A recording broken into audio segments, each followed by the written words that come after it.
Access formation of Drosophila embryo ये दूसरा lecture है। और आज हम लोग देखेंगे इंटीरियर पोस्टीरियर पोलैरिटी ड्रोसोफिला। अगर इंसेक्ट की बात करें, शरीर को अगर हम हिस्सों में बांटें, हेड है, थोरैक्स है और ये एब्डोमेन, एकदम मूल। इसमें कुछ ज्यादा ये नहीं करना है। तो हम लोग अगर लमसम मानेंगे तो इतना दूर को हम लोग बांट सकते हैं, मतलब एब्डोमेन का भी एक आध हिस्सा जो है ले सकते हैं। और इसमें हम लोग कहेंगे यहां से यहां हिस्सा एंटीरियर है और यहां से यहां हिस्सा पोस्टीरियर है। ये एंटीरियर हिस्सा है और ये पोस्टीरियर हिस्सा है। डायग्राम छोटा ही बना रहे हैं हम, लेकिन अगर लेवल करें इसको, ये हेड हो जाएगा। और हेड में जो माउथ पार्ट है वो कहलाएगा एक्रोन। एक्रोन ये माउथ पार्ट हो जाएगा, ये हेड हो जाएगा। हेड में क्या क्या हो जाएगा? आईज हो जाएंगे, है ना, एंटेना हो जाएगा, ये सभी आ जाएंगे। माउथ पार्ट भी इसका एक्सटर्नल हिस्सा ही है। माउथ पार्ट को भी हम लेके चलते हैं, उसका जो एकदम आउटर मोस्ट पार्ट है उसको हम लोग करेंगे। ये अगर थोरेक्स की बात करें तो थोरेक्स में आ जाएगा लेग्स और विंग्स आ जाएगा जो बाहर से दिखता है। अगर कोई स्केल्स हैं तो स्केल्स भी दिखेंगे इसमें। और ये हो जाएगा एब्डोमेन। तो एब्डोमेन तो चलो ठीक है, एब्डोमेन भी है। और जो अंत का हिस्सा होता है उसे हम लोग टेल्सन कहते हैं।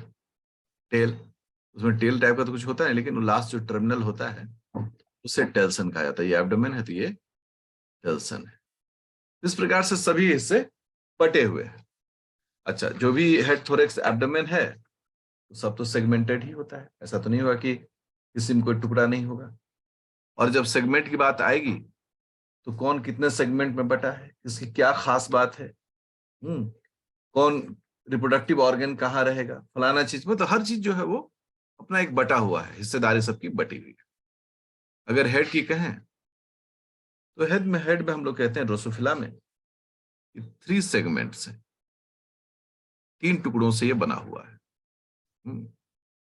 अगर थोरैक्स की बात करें इसमें भी 3 सेगमेंट्स है। और अगर एब्डोमेन की बात करते हैं इसमें 9 सेगमेंट्स है। एब्डोमेन है भी, बड़ा भी है, 3 3 6 और अकेले 9 है। और ये जो फॉर्मेशन है, इस फॉर्मेशन में अगर एब्डोमेन के हिस्सों को, थोरैक्स के हिस्सों को, सबको, सबका अपना बटा हुआ है कि मान लो थोरैक्स है तो अगला प्रोथोरैक्स, मेसोथोरैक्स, मेटाथोरैक्स, मतलब एकदम तरीके से सब चीज बांट दिया गया है। तो अब सोचो कि कैसे ये बंटवारा हुआ, कि कहाँ क्या होगा।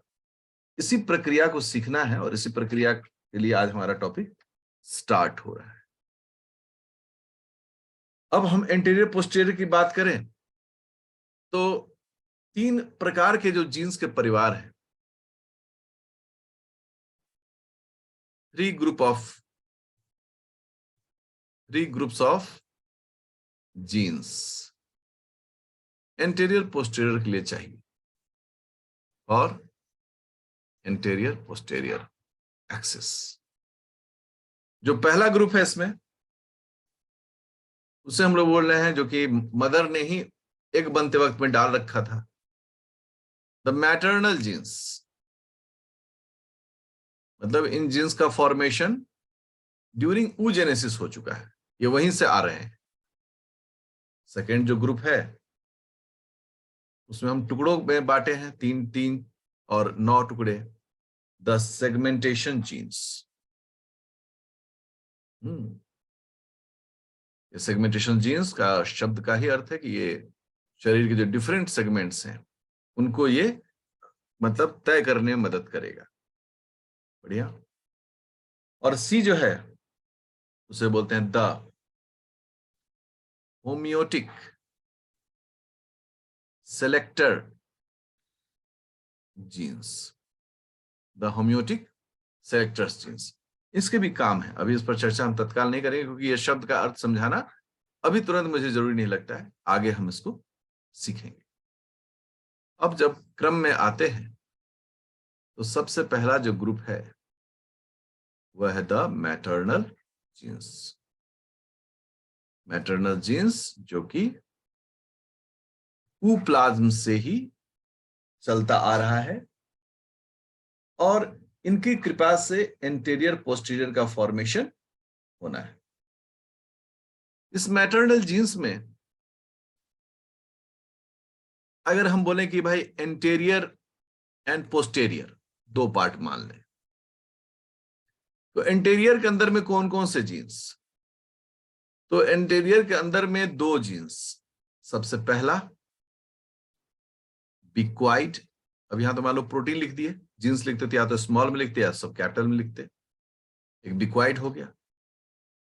दूसरा जिसके साथ है उसका नाम है हंच बैक, मतलब ये दोनों जीन्स जो हैं वह इसी ग्रुप से बिलोंग करते हैं, बिक्वाइड एंड हंच बैक। अगर पोस्टेरियर की बात करेंगे, कौन से जीन्स हैं मैटरनल जीन्स जो पोस्टेरियर पार्ट का निर्माण करता है, तो पहला इसमें आता है नैनोस जीन, नैनोस, और दूसरा जिसमें आता है वह है काउडल जीन्स। तो एक क्लियर कट बंटवारा हो रहा है भाई कि अगर बिक्वाइड, या तो खैर प्रोटीन के स्टाइल में हमने लिखा है, लेकिन अगर जीन के स्टाइल में लिखेंगे इसको बिक्वाइड को, तो कैसे लिखेंगे? सब स्मॉल में लिखेंगे, बिक्वाइड थोड़ा इटैलिक कर देंगे तो जीन लिखा जाए। उसी तरह से हंच बैक जीन्स हो गए एंड नैनोस जीन्स हो गए। अरे फिर कैपिटल लिख दिया, हम छोटा लिखना पड़ेगा, नैनोस और फिर काउडल, इस प्रकार से लिखा जाता है। साथ ही साथ क्या है, इनको शॉर्ट फॉर्म में भी लिखा जाता है, क्योंकि आप हमेशा पूरा नाम नहीं लिख सकते हैं। तो अगर शॉर्ट फॉर्म में लिखने की बात होगी तो चारों के लिए ही शॉर्ट फॉर्म है, लाइक बिक्वाइड के लिए BCD बिक्वाइड, हंचबैक के लिए HUN हंचबैक, नैनोस के लिए NAN नैनोस। अब यदि दो ही अल्फाबेट में होगा NA होगा और तीन में नैनोस, और कॉर्डल के लिए CAU कॉर्डल। अगर दो अल्फाबेट से इंडिकेट करेंगे ये हो जाएगा BC बिक्वाइड, ये हो जाएगा HN हंचबैक, ये होगा CA कॉर्डल। इस तरह से भी सीखना है। अगर तीन अल्फाबेट से नाम लिखा जाएगा तो कैसे लिखा जाएगा जीन का नाम, अगर दो से लिखा जाएगा तो कैसे लिखा जाएगा। अब मान लो कि बिक्वाइड जीन है, हम दो ही अल्फाबेट यूज कर रहे हैं, इस बिक्वाइड जीन के दो ट्रेट हो सकते हैं, एक वाइल्ड टाइप, वाइल्ड टाइप का नहीं मतलब है जो इफेक्टिव होगा, काम करेगा, और दूसरा म्यूटेंट टाइप, जिसको हमने क्या किया, यूवी रेडिएशन से या किसी भी प्रकार से उसको हमने म्यूटेंट कर दिया है। तो जो वाइल्ड टाइप होगा उसको कैसे लिखेंगे, BC प्लस या BCD प्लस, दो या तीन में। और अगर म्यूटेंट टाइप है तो कैसे लिखेंगे, BC माइनस और BCD माइनस। तो ये माइनस और प्लस कहने का तात्पर्य है कि प्लस मतलब हो गया कि इसको अपना फंक्शन है इसके पास, वैसे तो नॉर्मली ये gain of mutation gain of function mutation कहलाता है, और म्यूटेंट टाइप जो है उसमें हम लोग BCD माइनस कह रहे हैं। ठीक है, कई कई जगह पर सिर्फ BC ही लिखकर छोड़ देता है और BCD ही लिखकर छोड़ देता है, क्योंकि इसमें भी एक लॉजिक है। जो वाइल्ड टाइप है उस पर हम कोई चार्ज नहीं देंगे, प्लस या माइनस नहीं लिखेंगे, मतलब चार्ज सॉरी, मतलब उस पर इस तरह के मतलब कैरेक्टर्स नहीं डालेंगे प्लस या माइनस। प्लस तभी हम डालेंगे जब वो लॉस मतलब गेन ऑफ फंक्शन म्यूटेशन, और माइनस तब डालेंगे जब लॉस ऑफ फंक्शन म्यूटेशन। तो ये भी एक बड़ा महत्वपूर्ण मतलब सीखने की बात है जिसको याद रखना चाहिए। ये जो है ये रिप्रेजेंट कर रहा है लॉस ऑफ फंक्शन म्यूटेशन, और ये इंडिकेट कर रहा है gain of function mutation, gain of function mutation. Okay, और ये जो है वो वाइल्ड टाइप इंडिकेट कर रहा है। तो हम लोग इसी क्रम को जो है सीखेंगे। अगर ये दोनों म्यूटेशन में आ जाएगा तब तो ये दोनों ही म्यूटेंट टाइप कहलाएगा, और ये जो है वो वाइल्ड टाइप कहलाएगा। इस प्रकार से साइन को भी समझना है। देखिए, एक ग्राफ ड्रॉ कर रहे हैं। ये ग्राफ इधर एंटेरियर और इधर पोस्टेरियर एक्सिस को ये इंडिकेट कर रहा है। ठीक है, ये हमने दिखा दिया। और ये जो एक्सिस है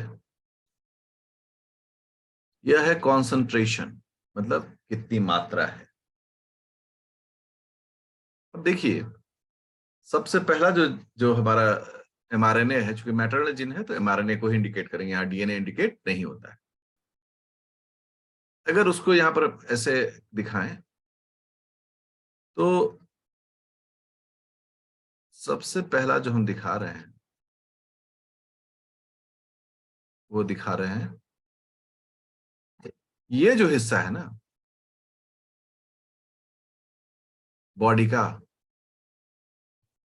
यहां पर बिक्वाइड जीन का प्रभाव है। तो हमने लिख दिया यहां पर BCD। ठीक है, बिक्वाइड एमआरएनए है सब, तो एमआरएनए दिमाग में रखना है, क्योंकि मैटरनल जीन में तो डीएनए एक्टिवेट होगा नहीं, डीएनए एक्टिवेट होगा तो जाइगोट कहला जाएगा। ओके, अब जो दूसरा है इसके पास वो है हंचबैक।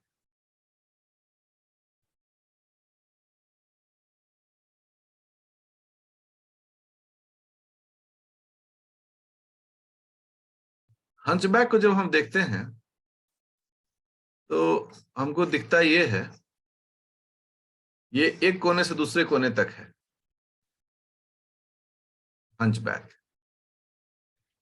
ये एक कोने से दूसरे कोने तक है, लेकिन इसका कॉन्सेंट्रेशन जो है ना वो इंटीरियर साइड में ही ज्यादा है। बिक्वाइड एकदम प्रिंसिपल बॉस है, क्योंकि ये इंटीरियर से पोस्टीरियर की ओर नहीं जा रहा है, लेकिन हंचबैक पोस्टीरियर साइड में भी थोड़ा सा कम दिख रहा है। ये रिप्रेजेंट किसको कर रहा है? कॉन्सेंट्रेशन कर रहा है ना, कि भाई देखिए यहां पर जो है ना, आप हंचबैक को देखिए कितना ज्यादा है, यहां पर देखिए हंचबैक कितनी कम है। और हम सब जानते हैं कि सर्टेन अमाउंट में जब मिलेगा तभी वो काम कर पाएगा, नहीं तो नहीं काम। यहां तक बातें। अब आ रहे हैं हम लोग नैनोस एंड कॉर्डल पर।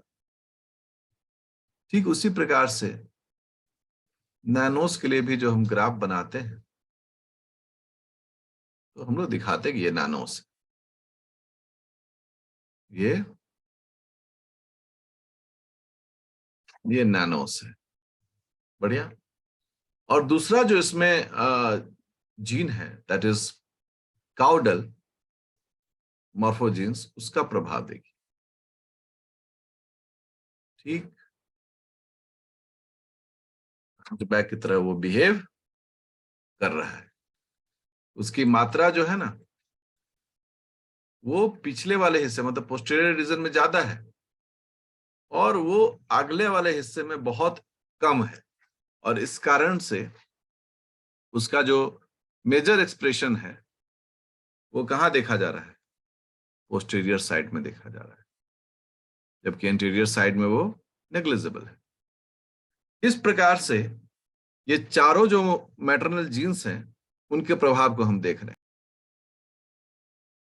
अब क्या है कि जो बिक्वाइड जीन का प्रभाव है या उसके प्रोटीन का प्रभाव है वो हमको लगभग लगभग एंटीरियर हिस्से में ही दिख रहा है। पोस्टीरियर की बात करें तो नेग्लिजिबल अमाउंट, कभी जीरो तो नहीं कह सकते हैं, जीरो कहना उचित नहीं होगा, लेकिन उसके जो प्रभाव है वो क्या है? नेग्लिजिबल है। मतलब आप देखें यहां तक मैंने दिखाया है, नेग्लिजिबल है।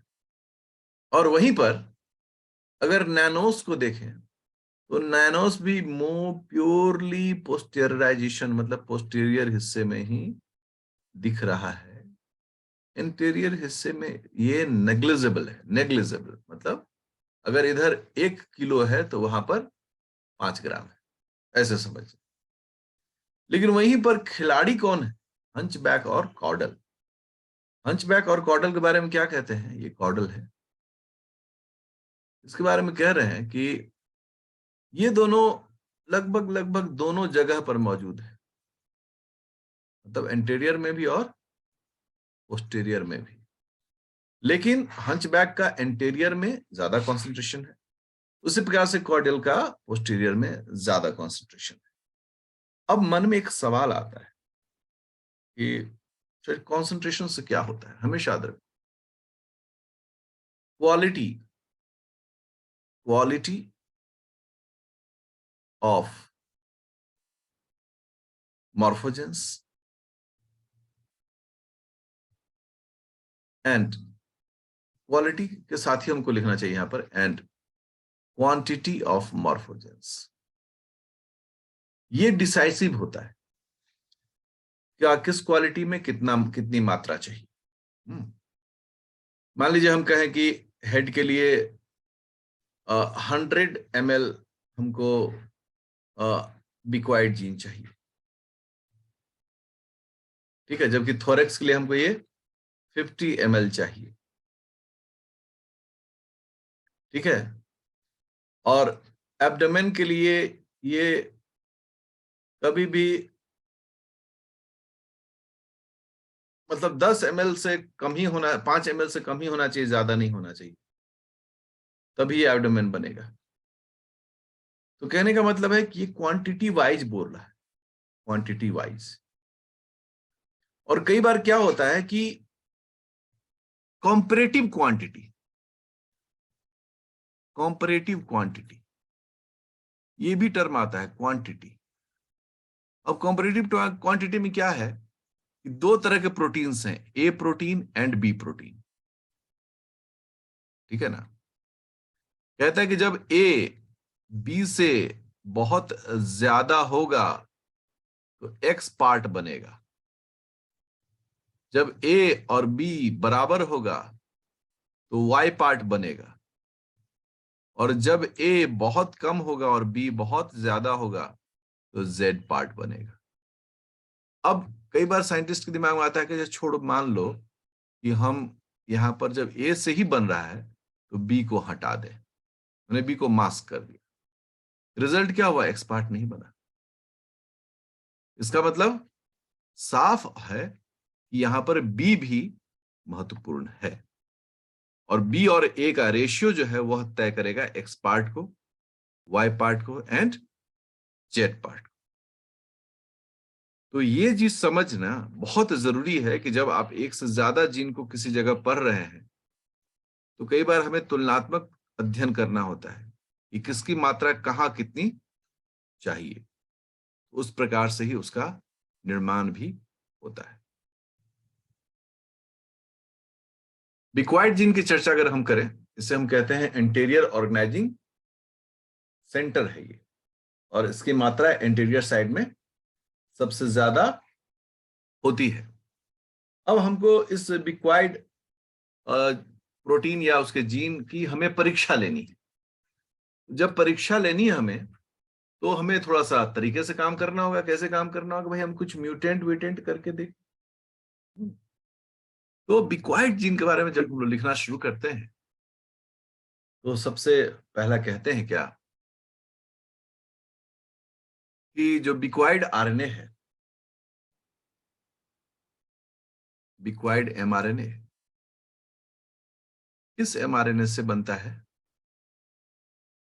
बिक्वाइड protein.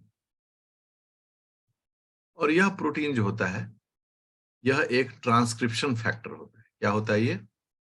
Transcription factor. Transcription factor का कॉन्सेप्ट हम बेसिक कॉन्सेप्ट हमेशा सिखाते हैं। अब जब यह ट्रांसक्रिप्शन फैक्टर है, ये किससे बाइंड करेगा? डीएनए के किस जीन से बाइंड करेगा? अगर हम कहें कि ये हमारा डीएनए है, उस डीएनए पर जो एंटीरियर जीन्स हैं, इंटीरियर फॉर्मिंग जीन्स हैं, उस जीन्स के साथ ये बिक्वाइड क्या करेगा? जाकर बाइंड करेगा और एंटीरियर का फॉर्मेशन करेगा। इस काम में इसको कुछ सपोर्टिंग मटेरियल्स चाहिए, जैसे कि बिक्वाइड एमआरएनए से बिक्वाइड प्रोटीन बनने के लिए इनको कोटेक्स नाम का सपोर्ट चाहिए, ग्रोजोन चाहिए, स्टॉफिन चाहिए, STAUFEN, स्टॉफिन चाहिए, इसमें मदद करते हैं हमको। अब अगली बात जब आती है इसमें कि क्या होगा अगर हम बिक्वाइड म्यूटेशन डाल दें। केस वन क्या है? एक एम्ब्रियो है, उस एम्ब्रियो में लॉस ऑफ फंक्शन म्यूटेशन है, BCD का। यह है loss of function mutation of bicoid. ठीक है, इसका रिजल्ट क्या हो रहा है? इसका रिजल्ट हो रहा है कि दोनों साइड ही जो है वो एब्डोमेन बन रहा है। एब्डोमेन एब्डोमेन, टेल्सन टेल्सन, यही काम हो रहा है, मतलब एंटीरियर हिस्सा नहीं बन रहा है। अब यहां केस स्टडी क्या है कि जब इस एम्ब्रियो को हम यहां लेके आ जा रहे हैं, और इस एम्ब्रियो में क्या है, एक का स्ट्रक्चर ऐसे ही बनाते हैं हम लोग, ऐसा ही रहता है इसका एम्ब्रियोनिक स्ट्रक्चर। यहां पर है म्यूटेंट BCD है। अब हम लोग by the help of injection के मदद से, ये है इंजेक्शन, हम लोग इंजेक्ट कर रहे हैं। क्या कर रहे हैं? इंजेक्ट। क्या कर रहे हैं? बिक्वाइड प्रोटीन्स एंड mRNA, ये हम कहां डाल रहे हैं? इस जगह पर। रिजल्ट क्या हुआ? रिजल्ट हुआ हेड बना, थोरेक्स बना, एब्डोमेन बना, जो भी चीजें थी वो सब चीजें, मतलब नॉर्मल एडल्ट। उतना डायग्राम बनाएंगे, लिख देंगे नॉर्मल एडल्ट। अब साइंटिस्ट का दिमाग काम किया, बोला अच्छा, जब बिक्वाइड लॉस ऑफ फंक्शन म्यूटेशन था तो एंटीरियर पार्ट नहीं बना, रिजल्ट क्या हुआ कि पूरा पूरा हिस्सा जो है पोस्टीरियर पार्ट बन गया, दोनों तरफ से बन गया। ठीक है, लेकिन जब बिक्वाइड म्यूटेंट है और हम बाहर से अगर बिक्वाइड प्रोटीन mRNA ये सब दे दें तो फिर वो एक नॉर्मल एडल्ट के रूप में ग्रो करेगा। और जब नॉर्मल एडल्ट के रूप में ग्रो करेगा, उसके बॉडी का जो सेगमेंटेशन होगा वो कुछ इस प्रकार से होगा। सबसे अगला हिस्सा को एक्रोन कहेंगे, फिर बाद वाले हिस्सा को हेड कहेंगे, उसके बाद वाले हिस्सा को थोरैक्स कहेंगे, फिर उसके बाद वाले हिस्सा को हम लोग एब्डोमेन कहेंगे, क्योंकि ए एक्रोन है, बी एब्डोमेन, और फिर टेल्सन कहेंगे। इसको टर्म को हम ऐसे बता भी देते हैं, याद रखना, क्योंकि बार बार ये सब टर्म आएगा। एक नॉर्मल एडल्ट बनने के लिए एक्रोन, जो कि माउथ पार्ट का हिस्सा, अगला हिस्सा है, हेड हो गया, थोरैक्स हो गया, एब्डोमेन और टेल्सन।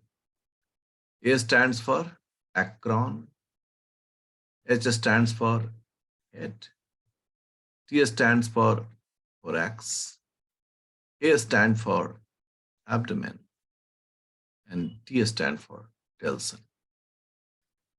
ये पार्ट बॉडी में, अगर ये सभी पार्ट अपने अप्रोप्रिएट तरीके से हो रहा है तो हम लोग कहेंगे कि नॉर्मल डेवलपमेंटल प्रक्रिया ये फॉलो कर रहा है। बोले ठीक है। सेकेंड केस जो है उसमें क्या है, थोड़ा इसे लंबा कर दे रहे हैं। ये इसका पोस्टीरियर पोर्शन है, ये इसका एंटीरियर पोर्शन है, और हम लोग इंजेक्शन द्वारा जो बिक्वाइड मॉर्फोजेंस है, बिक्वाइड mRNA प्रोटीन जो भी आप देखें, वो हमने क्या किया, बीच वाले हिस्से में डाल दिया, यहां पर ना इंटीरियर है ज्यादा ना पोस्टीरियर ज्यादा, रिजल्ट क्या हुआ? रिजल्ट हुआ कि इस एम्ब्रियो की कहानी बदल गई। कैसे बदल गई? कि ये है पोस्टेरियर और ये है एंटेरियर, ठीक है। यहाँ इधर हेड बनना चाहिए, इधर टेल बनना चाहिए। यहाँ टेल्सन है, ठीक है। फिर यहाँ थोरैक्स है, यहाँ हेड है, यहाँ थोरैक्स है और यहाँ टेल्सन है। अब आप देखिए कहानी बदल गई। एब्डोमेन कहाँ गया? एब्डोमेन तो दिख ही नहीं रहा है।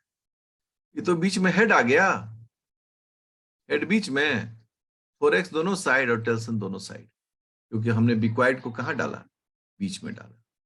बीच में डालने से इस हिस्से में हेड का फॉर्मेशन, और चूंकि ये हंचबैक को प्रमोट करता है, इस हिस्से में हंचबैक का इफेक्ट जो है वो दिखना दोनों तरफ शुरू हो गया। और यहाँ क्या बन गया? थोरैक्स बन गया। और पिछला हिस्सा जो है वहां पर इतनी कम मात्रा में है, वो हंचबैक इतना ज्यादा है, बाकी इतना कम है कि वो सिर्फ टेल्सन बन के रहे। इसका मतलब साफ साफ कह रहे हैं कि जो कॉन्सेंट्रेशन है वो बहुत इंपॉर्टेंट। अगले लेक्चर में हम लोग इस चीज को बढ़ाएंगे आगे, और एक से एक इसमें एक्सपेरिमेंट्स को देखेंगे, उसके ऑब्जर्वेशंस को हम लोग पढ़ेंगे।